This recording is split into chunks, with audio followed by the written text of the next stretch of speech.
Bonjour, je m'appelle Guiraud Schneider, je suis candidat à la course au co-porte-parole de Québec solidaire et aujourd'hui, je suis en entrevue avec la chaîne À Gauche.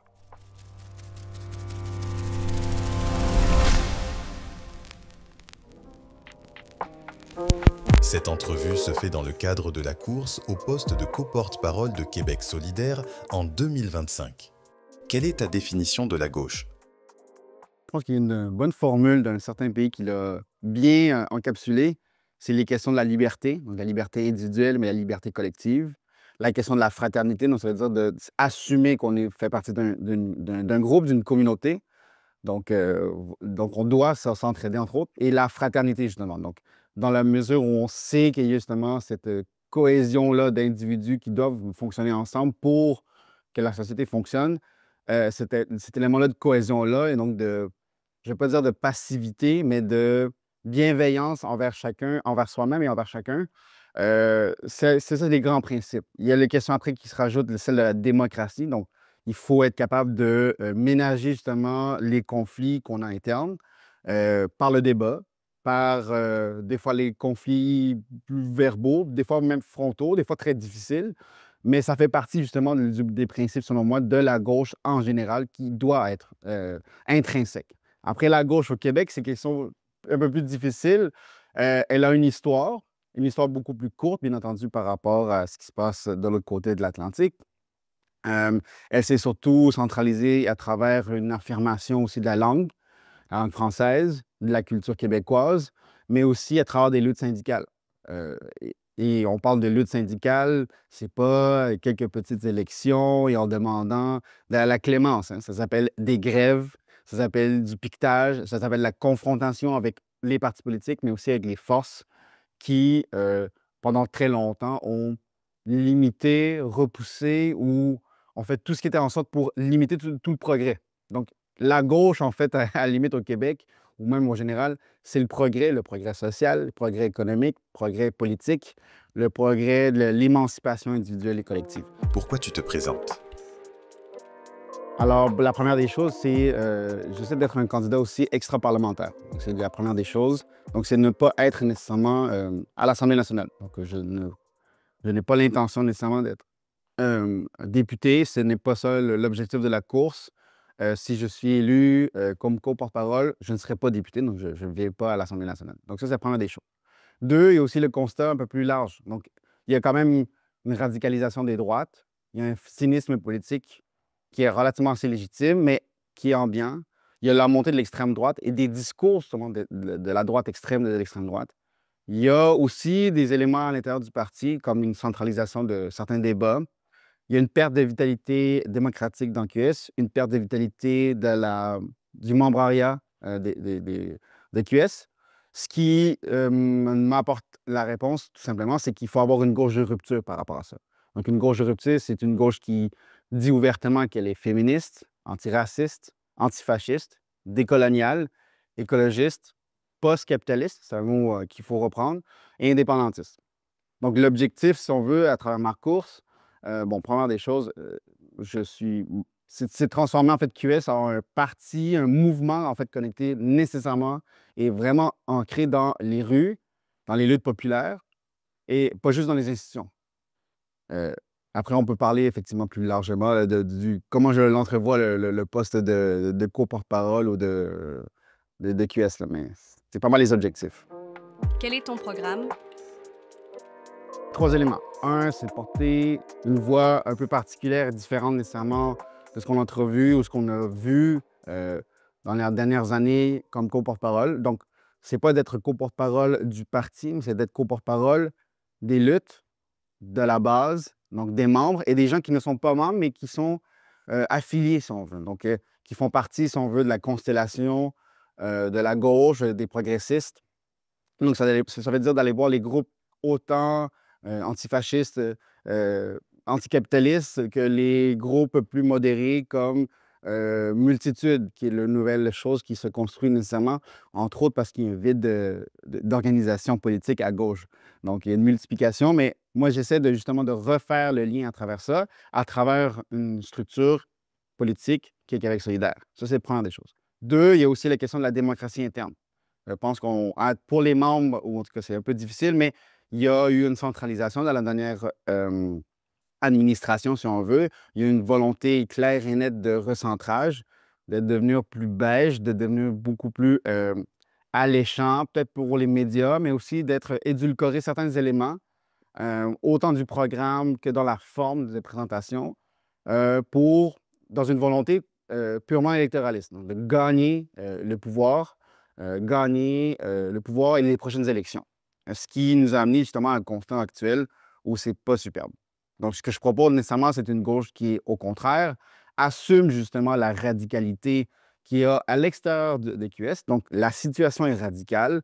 Elle impose donc une réponse qui est forte, donc dans sa posture de gauche, assumer qu'on est de gauche, assumer justement notre posture, je dirais, peut-être pas nécessairement anticapitaliste, mais post-capitaliste. Je pourrais revenir plus tard, mais c'est tout simplement dire on ne peut pas faire de la gestion à la marge du système économique et politique. Ça ne sert à rien de mettre un peu plus d'argent dans des programmes sociaux. Il faut repenser à autre chose. Le autre chose, bon, je ne veux pas le prescrire, c'est pour ça que je dis post-capitaliste. On va réfléchir collectivement, qu'est-ce qu'on veut faire ensemble, mais il faut avoir le constat pragmatique que la situation actuelle, que le système économique tue notre planète, tue nos institutions, tue notre foi dans les institutions. On n'a plus confiance là-dedans. Et donc, il faut repenser à un autre modèle social. Et c'est ce que j'essaie de proposer, entre autres. Donc, c'est de me séparer de la ligne précédente et proposer une gauche qui s'assume, rassembleuse, un mouvement politique à la limite. Et on pourrait à la limite faire un écho à Fred Hampton sur Rainbow Coalition. Quels sont les débats qui animent QS en ce moment et quel est l'état d'esprit de ses membres? La première des choses, je pense que c'est le constat surtout de l'échec de l'ancienne direction. Ça, c'est la chose qui renie à la limite toutes les candidatures. Je veux dire, au moins la mienne et certainement celle des militants qui regardent les résultats, sondage après sondage, mais aussi dans la dernière élection partielle, dans Arthabasca l'érable. Ça, c'est clair. La question, justement, quel est le pouls des membres, bien, on va le savoir justement en novembre à travers l'élection interne. Donc, c'est vraiment ça. Mais pour avoir justement l'opportunité que toutes les options offertes soit de la continuité de la dernière gestion de la dernière administration, soit une version plus charmante, soit une version effectivement qui assume un ancrage populaire, un ancrage des régions, un ancrage militant et un ancrage tout simplement d'une position de gauche de rupture assumée à soi-même pour être capable de définir idéologiquement ce qu'on veut, mais après d'être capable de l'exposer en fait à l'ensemble des Québécois et Québécoises. On verra ça en novembre. Que penses-tu des déclarations de Christine Labrie qui a dit « Quand tu passes une journée à planter des arbres et qu'on commande que tu ne fais rien, pendant ce temps-là, pour stopper le génocide à Gaza, ça devient lourd. » Et de Rouba Ghazal qui affirme que QS doit simplifier son discours? Il y a plusieurs choses. Il y a effectivement la question des déclarations de députés ou des équipes de députés et des dernières déclarations des derniers jours. Donc, première des choses, c'est si on veut vraiment être à gauche et si on se dit à gauche, il n'y a pas de... il faut lutter contre toutes les formes de discrimination et d'exclusion. C'est la première des choses. On ne peut pas, je veux dire, parce que je suis en train de planter des arbres, que je ne peux pas parler de Gaza. Les deux se font parfaitement. Ça veut par contre dire, on peut par exemple, comme n'importe quelle personne, dire, ben, c'est pas nécessairement un sujet que je connais. Parfait, c'est pas ton champ d'expertise. Mais alors, il faut écouter justement les gens qui en parlent, qui savent de quoi ils parlent et pourquoi ils en parlent. Donc, à la limite, il faut s'intéresser à ce qui se passe sur le terrain. Bon, c'est ça, justement, tout l'intérêt d'avoir une candidature extra-parlementaire, entre autres, pour la mienne aussi, mais, parce que je partage justement cette lutte-là, entre autres. Et sur la question de la simplification du discours, bon, c'est plus une question de parfait, peut-être dans les mots, peut-être dans la construction de nos phrases, mais les principes ne peuvent pas être simples. Les problèmes sont complexes et il faut assumer aussi la complexité des problèmes. Je comprends par contre qu'il y a un environnement médiatique qui nous pousse à être super simple, à donner des réponses simples, voire même faciles à des questions qui sont complexes. La droite, que ce soit au Québec, au Canada ou aux États-Unis, a très bien conclu cet élément-là, entre autres dans la nomination des boucs émissaires. C'est une réponse simple à des problèmes complexes. Mais la gauche, ce qu'elle doit faire, tout simplement, c'est dire d'assumer les constats, que les gens disent qu'il y a un problème, parce que c'est parfait, mais c'est notre travail aussi de décortiquer aussi ce problème-là. Donc, c'est pas de dire, il faut qu'il soit plus alléchant peut-être à travers tous les modèles, les médias, je parle des médiums plutôt, il faudrait dire, les médiums qu'on entreprend, journaux, télévision, TikTok, et peu importe, même sur Twitch, il faut. Mais et on n'aura pas nécessairement le même discours parce qu'on ne donne pas le même temps. Ça, c'est clair. Mais ça ne veut pas dire d'édulcorer notre programme. Au contraire, il faut assumer notre programme, il faut réaffirmer notre base de gauche, notre base antiraciste, antifasciste, d'une gauche qui veut en sorte tout simplement que chacun et chacune ait une liberté, une émancipation individuelle assumée et claire. On veut tout simplement que les gens puissent manger, se loger, se nourrir et vivre sans discrimination. Si on n'arrive pas à être clair sur ces éléments-là, je ne sais pas qu'est-ce qu'on fait à gauche ou pourquoi on se dit encore à gauche. Le fait d'être porte-parole sans être député, est-ce, selon toi, une position fragile? On pense au cas de Émilise. La première des choses, c'est que j'espère effectivement que le parti, en tant que tel, a appris effectivement de ses erreurs. Je pense que c'est fait. Si la structure du parti ne l'a pas apprise ou ingérée, ce qui m'étonnerait quand même, les membres s'en souviennent. Donc, les membres, eux, peu importe la candidature, qu'elle soit extra-parlementaire ou non, vont pas oublier justement les erreurs du passé sur la question de l'Église. Mais il faut aussi remettre la question en perspective, c'est que QS, pendant près, voire la moitié de son existence, n'a pas eu de co-porte-parole à l'Assemblée nationale. Ce qui ne nous a pas nuit nécessairement à élire plus de députés ou à faire entendre leur parole. Moi, mon introduction, si on veut, à Québec solidaire, donc je n'étais pas encore membre, c'est à travers un membre qui était extra-parlementaire. C'est Andrés Fantesia, qui est le député maintenant de Laurier-Dorion. Moi, c'est en l'écoutant et on le voyait dans les médias, parce qu'il avait pris aussi sa place, mais il n'était pas député. Et c'est à travers lui que je me suis plus intéressé de ce qui se passait à Québec solidaire. Donc, il y a la place que le parti veut bien faire. Je pense que c'est correct. Il y a la place aussi des médias qui voudront faire. Est-ce qu'ils vont vouloir me donner une légitimité autant que Ruba Gazal? Ça c'est le conflit que le parti, donc moi-même, mon équipe, l'équipe parlementaire va devoir aussi négocier avec les médias. C'est aussi un contre-pouvoir, c'est un pouvoir, il faudra aussi négocier avec eux. Ça, c'est clair. Mais à la limite, c'est pas nécessairement la question la plus importante, c'est est-ce que les membres veulent ça? Moi, je pense que c'est nécessaire, je pense que même que c'est complémentaire. Justement pour faire en sorte que pour plus avoir de déconnexion entre ce qui se passe au caucus, ou plutôt à la bulle de l'Assemblée nationale, et ce qui se passe sur le terrain. Et c'est pour ça que justement, une posture ou une candidature extra-parlementaire est, selon moi, en ce moment même, surtout dans le climat actuel, plus que nécessaire pour QS, plus que nécessaire pour la gauche, et pour être capable de ratisser large à travers plusieurs groupes sociaux, ONG, groupes communautaires, syndicats, associations étudiantes et autres. Selon toi, quel mode de fonctionnement interne devrait adopter QS? Conserver le modèle actuel ou évoluer vers une organisation plus verticale, à l'image de LFI en France? Il y a un contexte justement social qui est très différent. Donc, le parallèle se pose, mais n'est pas transposable. On est quand même encore dans un principe déjà du système électoral uninominal à un tour. Donc, c'est 125 circonscriptions, c'est 125 petites élections en même temps. Première des choses. Donc, on ne choisit pas notre premier ministre de façon directe. Première des choses. Deuxièmement, on est encore dans le contexte d'une province, donc à l'intérieur même d'un autre pays, ce qui fait en sorte qu'il y a aussi une autre structure qui est par-dessus tout ça, donc qui nous impose aussi un contexte social et politique très différent. Donc, on ne peut pas faire nécessairement ce parallèle-là. Moi, je pense qu'au contraire, dans le contexte québécois, dans le contexte de Québec solidaire, la démocratie à l'intérieur a été effritée, au contraire, justement pour qu'elle soit beaucoup plus verticale au nom de l'efficacité. Mais effectivement, dans l'efficacité, on a aussi glissé des éléments de recentrage du parti, hein, de laisser des éléments qui pouvaient être vus comme radicaux ou dérangeants. Moi, je pense au contraire, il faut assumer justement des éléments de la plateforme qui font repenser justement notre modèle économique et social et politique. Il faut assumer cette position-là. Comme ça, les gens ne nous diront pas déjà qu'on est hypocrite politiquement, d'avoir une colonne idéologique qui est forte. Donc, on sait où on se tient et les gens vont savoir qu'est-ce qu'on veut faire. Donc, il n'y a pas de surprise nécessairement non plus. On ne dira pas comme les autres partis, ah oui, mais vous savez, la conjoncture politique a changé, on ne peut plus faire notre promesse qu'on avait promis. Hein, c'est toujours la fameuse chose, c'est qu'ils promettent quelque chose durant les élections et à chaque fois, quand c'est le temps d'être au pouvoir, le contexte a changé, on ne peut plus appliquer le programme.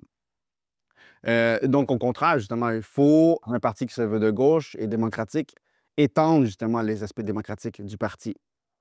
Ce qui fait en sorte qu'on ne peut pas accélérer au nom de l'efficacité, donc le calendrier des médias et le calendrier de l'Assemblée nationale.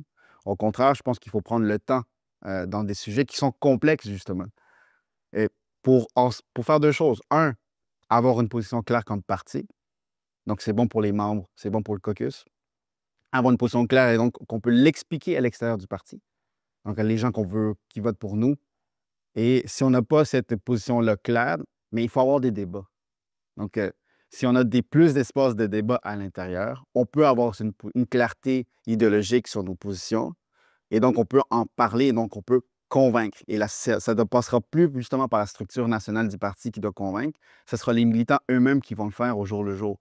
S'ils le comprennent, ils vont pouvoir en parler et donc convaincre. Et si on laisse tout dans les mains de communicants, des gens d'experts de la communication, des réseaux sociaux et tout ça, on extirpe le sentiment justement des membres faire partie de ce parti-là et de se saisir des programmes-là. Donc, au contraire, il faut étendre la démocratie. On pourrait même dire qu'il faut même étendre la démocratie à l'intérieur du travail, des milieux de travail. Quelle serait ta stratégie pour 2026? Te concentrer sur les régions comme en 2022 ou t'assurer de consolider les centres urbains? On est un parti qui se veut national. Donc, il n'y a pas de différence pour un parti entre une région, une banlieue ou un centre urbain. Donc, comme structure politique, effectivement, il n'y a pas de différence, il faut aller partout.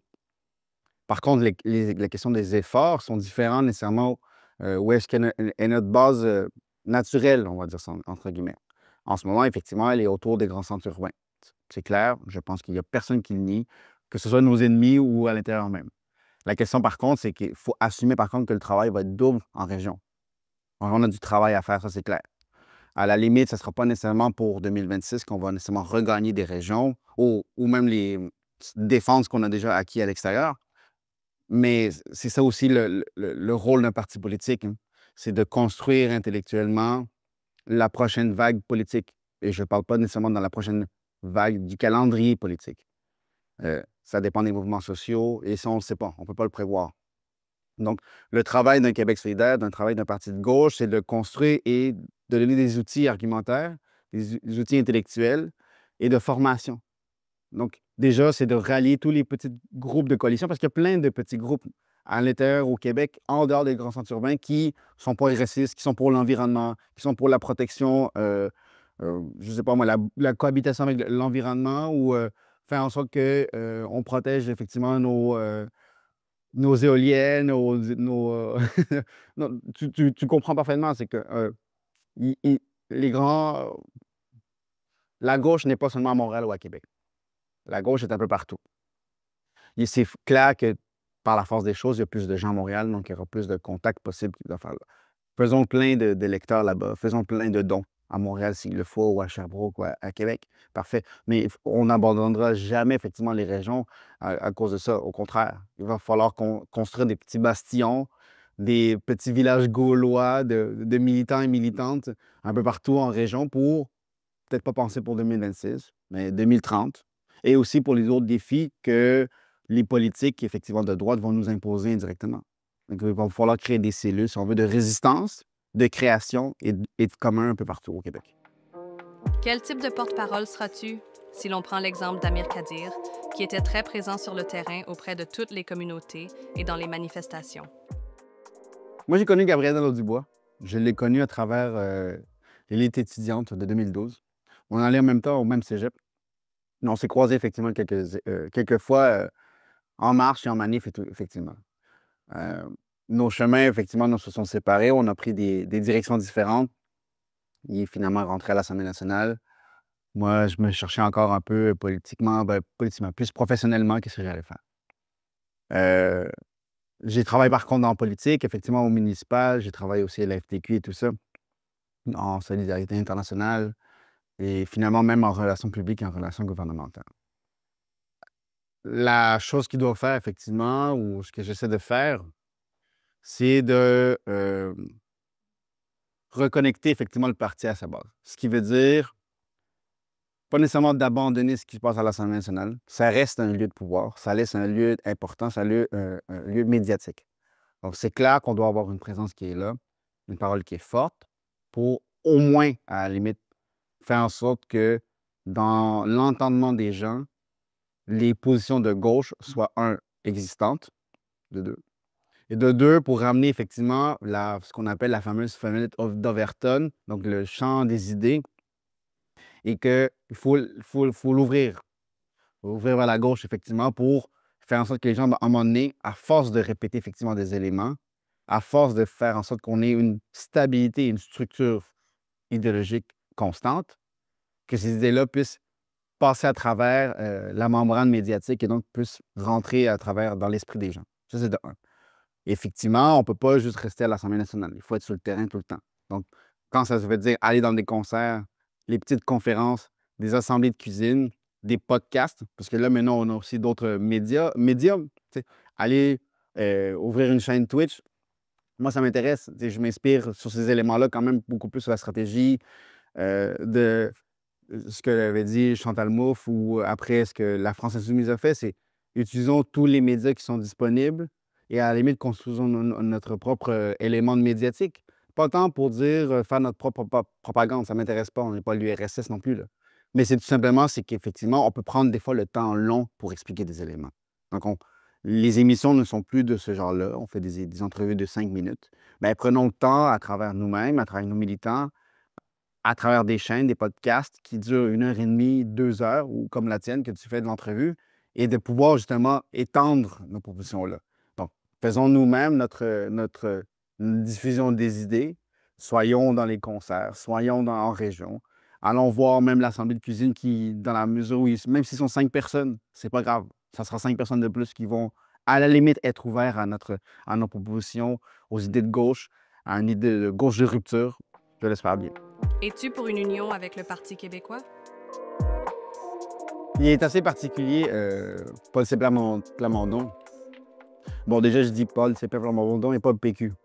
On voit aussi la centralisation même du parti qui est autour d'un seul chef. Donc, le parti en tant que tel est tellement fluctuant sur ses idées, sauf sur le principe, effectivement, de l'indépendance à tout prix, qui, ça va dépendre du chef. Mais le chef est assez particulier lui-même, hein.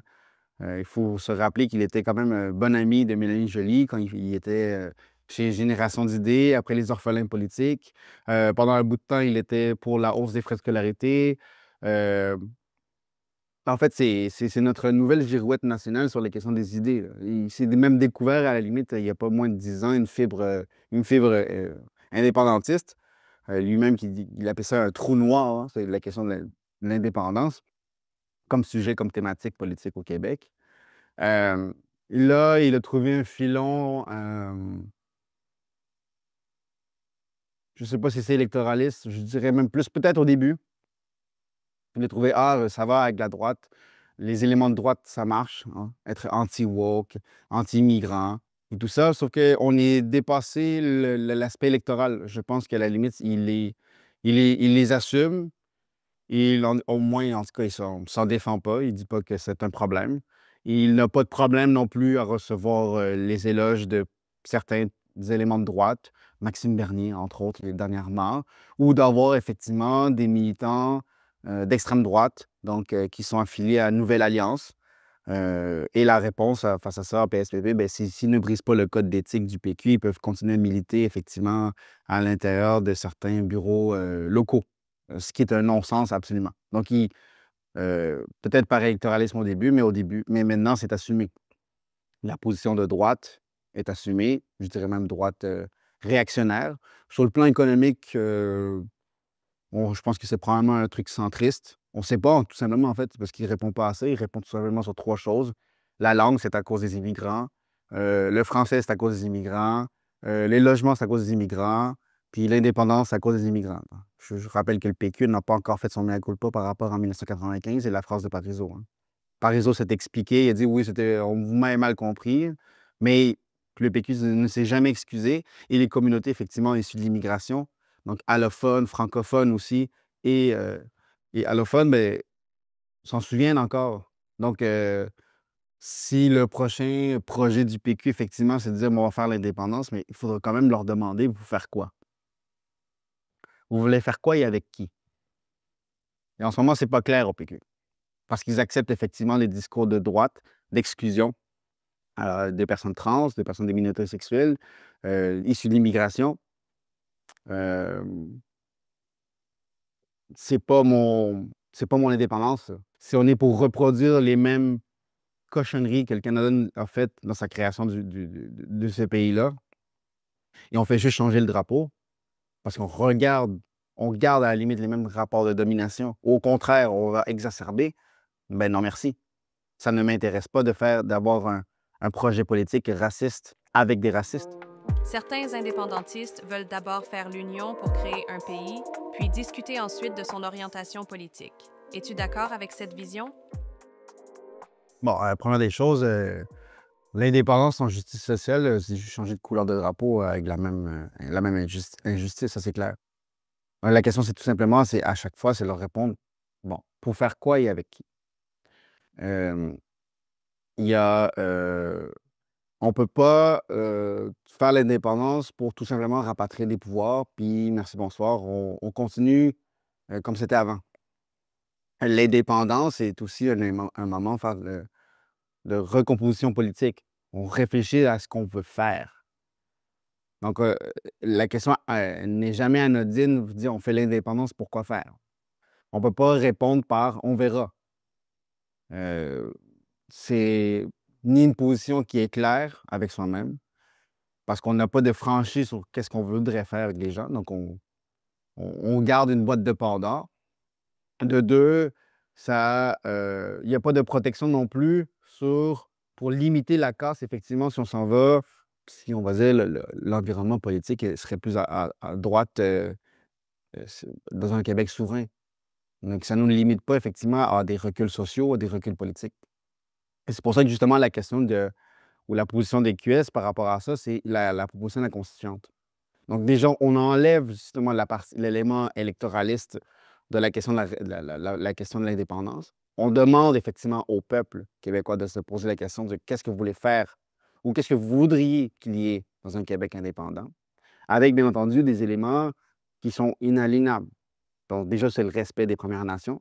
Donc, il faut dialoguer, il va falloir dialoguer et parler avec eux de nation en nation, première des choses.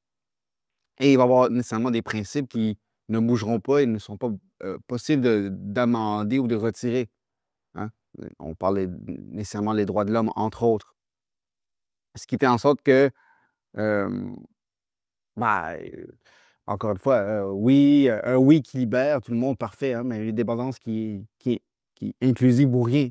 Il n'y aura pas d'indépendance sur le dos des immigrants, sur le dos des personnes trans, sur le dos des personnes queer, c'est pas possible. Hein.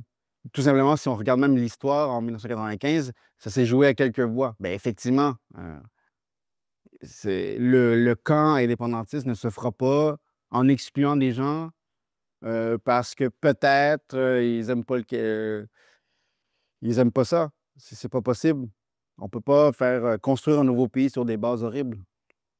Euh, donc, effectivement, la réponse à ça, c'est pas en notre nom. Hein. Il faudra nécessairement avoir, je pense, une position claire comme parti. C'est ma position à titre personnel, mais ce sera une position qu'on va devoir effectivement se poser stratégiquement à l'intérieur de Québec solidaire. Ce sera les membres qui vont devoir trancher.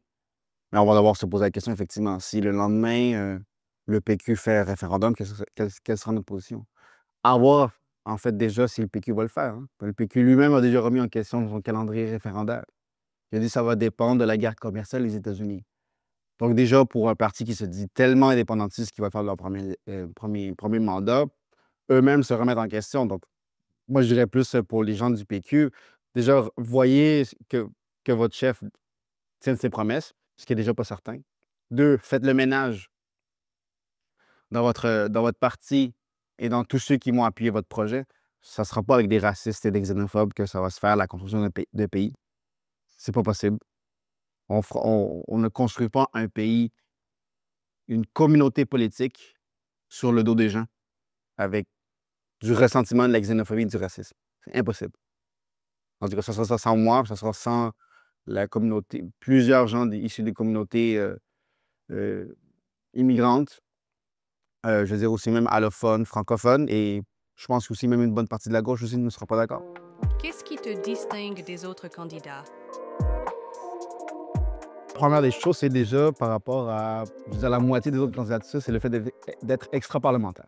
Première des choses. 2, moi, je n'ai pas appuyé effectivement le recentrage du parti, le fameux pragmatisme de certaines candidatures. Je dirais peut-être toutes les candidatures ont soit appuyé le recentrage ou au moins ne se sont pas opposés. Ils se sont tus. Donc, ça, c'est la première des choses. Moi, j'ai été assez clair quand je faisais partie des délégations dans les instances du parti, de dire que d'édulcorer le programme, c'est pas possible. De créer des échéanciers trop courts pour faire des discussions au parti sur des questions très importantes au niveau stratégique et idéologique, ce n'est pas possible. On ne peut pas accélérer la discussion, sinon on va éviter justement des sujets, éviter la profondeur et éviter effectivement que les membres s'en saisissent. Première des choses. Je pense que, en fait, c'est ça avoir le constat pragmatique sur la situation, c'est de dire c'est la position actuelle de l'ancienne administration est intenable. Et donc, il faut une réponse qui est claire avec nous-mêmes, claire avec le Québec, avec une stratégie aussi politique qui est franche, donc de gauche, et c'est assumer d'être anticolonial, antiraciste, je dirais même antifasciste. Il faut être clair. Si c'est que ce soit au Canada ou ce qui se passe aux États-Unis ou dans le reste de la planète, l'extrême droite et la droite extrême augmentent. Donc, si nous, comme parti de gauche, on ne peut pas être clair sur ça, on n'est pas de gauche. On n'est pas efficace et on ne tiendra pas notre bout et on va effectivement disparaître comme dans l'univers politique. Ça, c'est la première des choses. Ou un autre élément. Après, il y a aussi effectivement la question de la démocratie interne. C'est une extension de la démocratie du parti. On va peut-être effectivement perdre en termes d'efficacité, mais c'est aussi ça, faire de la politique autrement. C'est aussi ça pourquoi QS s'est battu et a été créé, c'est de faire la politique autrement. C'est de ne pas rentrer dans la même logique que les autres partis, de remettre en question nécessairement ces éléments-là, ces dogmes en soi qu'on comprend, que ce soit l'économie ou même le rapport aux médias. C'est pas des gourous non plus, hein. C'est des gens. Ils ont un certain pouvoir parce qu'ils ont une portée du message. Mais c'est à nous aussi de dire, ben, on va utiliser tous les canaux qu'on a, mais ça veut aussi dire, dans la stratégie parlementaire et non parlementaire, d'utiliser tous les moyens possibles pour, soit à la limite, au minimum, bloquer, ralentir ou proposer autre chose. Donc, à l'Assemblée nationale, quand il y a un projet de loi qui est néfaste, quand tous les organismes sociaux nous disent n'appuyez pas le projet de loi qui fait la réforme de l'assurance sociale, on ne peut pas après arriver à l'Assemblée nationale au nom de on ne veut pas bloquer ou ralentir les travaux de l'Assemblée nationale, voter en faveur de ce projet de loi-là qui, on sait, qui est néfaste. Et c'est ce qu'on a fait par contre au caucus.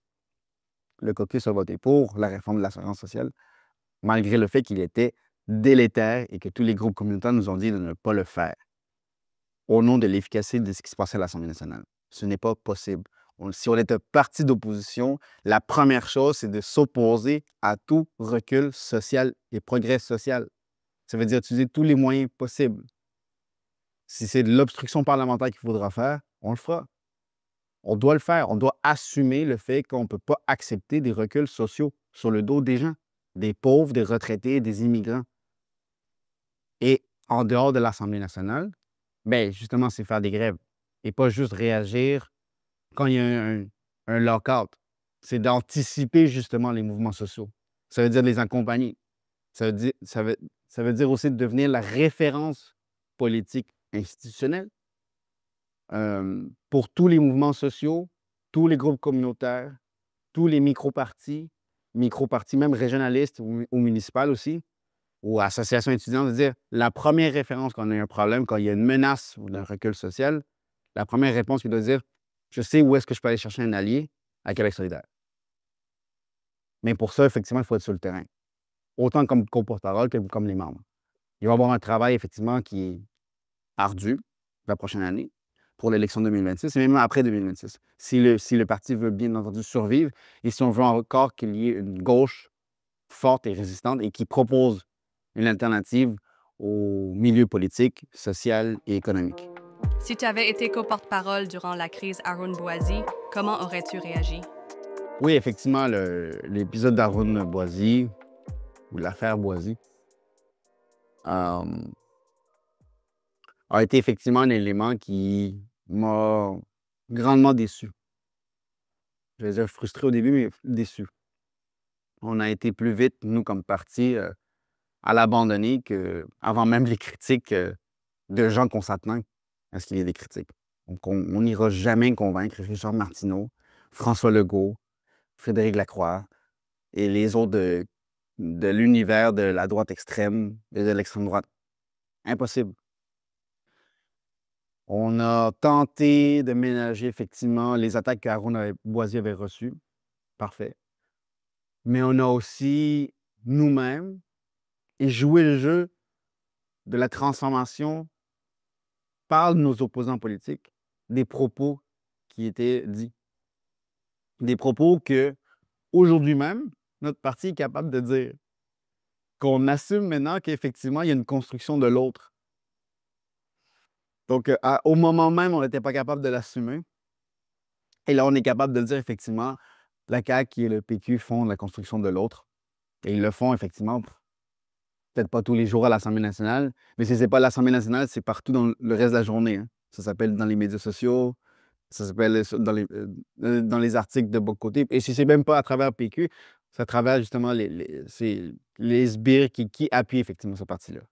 On l'a échappé sur celle-là. Je pense qu'on aurait dû le soutenir.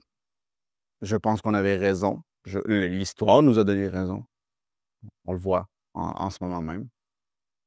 Et dans la mesure, effectivement, si je suis élu ou si les membres veulent bien me choisir, effectivement, il va falloir être clair sur la dénonciation dans l'univers médiatique et politique québécois qu'il y a du racisme systémique. Je fais à la limite une petite aparté. PSPP, durant sa deuxième course à la chefferie, il reconnaissait effectivement les mesures qui existaient, le racisme systémique. Il disait aussi en 2020, entre autres, qu'il faut arrêter de casser du sucre sur le dos des immigrants. Ben, effectivement, lui, à force de changer de veste, elle doit commencer à craquer un peu. Les coutures doivent être assez faibles. Bon, maintenant, il est confortable avec ses positions de droite. Qu'ils assument ses positions de droite, ben, nous, on assumera effectivement notre position de gauche et on sera antiraciste, antifasciste, sinon on n'est pas de gauche. Nos entretiens sont possibles grâce à vos dons. Merci de continuer à faire vivre ce format. Lien en description pour nous aider à produire les prochaines interviews.